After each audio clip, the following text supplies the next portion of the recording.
Friends, ಇವತ್ತು ನಾವು ಲೌಕಿ ಪಕೋಡ ಮಾಡುತ್ತಿದ್ದೇವೆ. ಅದಕ್ಕೆ ಬೇಕಾಗಿರುವ ಸಾಮಗ್ರಿಗಳು ಮತ್ತು ಮಾಡುವ ಪದ್ಧತಿ. ಲೌಕಿಯನ್ನು ಚೆನ್ನಾಗಿ ತೊಳೆದು ಕಟ್ ಮಾಡಿ ತೆಳುವಾದ ಲೇಸ್ಗಳನ್ನು ಕಟ್ ಮಾಡಿ,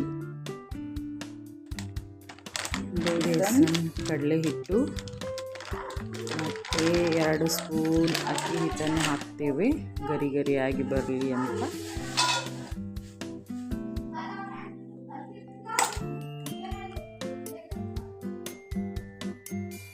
ಸ್ಪೂನ್ ರೈಸ್ ಪೌಡರ್ ಹಾಕಿದ್ರೆ ಗರಿ ಗರಿಯಾಗಿ ಬರುತ್ತೆ.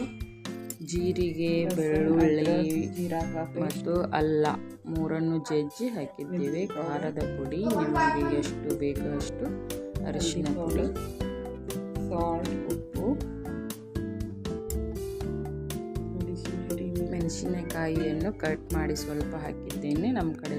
ನಮ್ಮಲ್ಲಿ ಖಾರ ಜಾಸ್ತಿ ತಿಂತಾರೆ. ಇದು ಅಜ್ವಾಯಿನ, ಓಂ ಕಾಳು ಅಂತಾರಲ್ಲ ಅದು.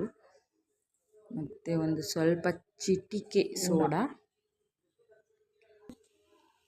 ಸ್ವಲ್ಪ ಎಣ್ಣೆಯನ್ನು ಕಾಶಿ ಬಿಸಿ ಮಾಡಿ ಹಾಕಿದ್ದೇವೆ. ಮತ್ತು ಹಿಟ್ಟನ್ನು ಕಲಿಸಿಕೊಳ್ಳೋದು. ಆಮೇಲೆ ತೆಳುವಾಗಿ ಕಟ್ ಮಾಡಿ ತೊಳೆದಿಟ್ಕೊಂಡಿರೋ ಲೌಕಿ ಪೀಸ್ಗಳನ್ನು ಅದರಲ್ಲಿ ಅದ್ದಿ ಎಣ್ಣೆ ಒಳಗಡೆ ಬಿಡೋದು. ತುಂಬ ಚೆನ್ನಾಗಿ ಆಗುತ್ತವೆ. 10 ನಿಮಿಷದಲ್ಲಿ ನಿಮ್ಮ ಈ ರೆಸಿಪಿ ತಯಾರಾಗುತ್ತೆ. ತುಂಬ ಚೆನ್ನಾಗಿ ಅನಿಸುತ್ತೆ. ಈವ್ನಿಂಗ್ ಸ್ನ್ಯಾಕ್ಸ್ನಲ್ಲಿ ಎಳೆಯದಾದ ಲೌಕಿ ಇದ್ದರೆ ನೀವು ಈ ಥರ ಮಾಡಿಕೊಂಡು ತಿನ್ಬೋದು. ತುಂಬ ಚೆನ್ನಾಗಿ ಅನಿಸುತ್ತೆ. ಪಲ್ಯ ಮಾಡಿದರೆ ಮಕ್ಕಳು ತಿನ್ನೋದಿಲ್ಲ. ಅದೇ ರೀತಿ ಮತ್ತು ಕುಕ್ಕಿಂಗ್ ವಿಡಿಯೋಗಳು ಮಾಡೋದು ತುಂಬ ಕಷ್ಟ. ಇನ್ನೊಬ್ಬರು ಯಾರಾದರೂ ಸಹಾಯಕ್ಕೆ ಬೇಕು.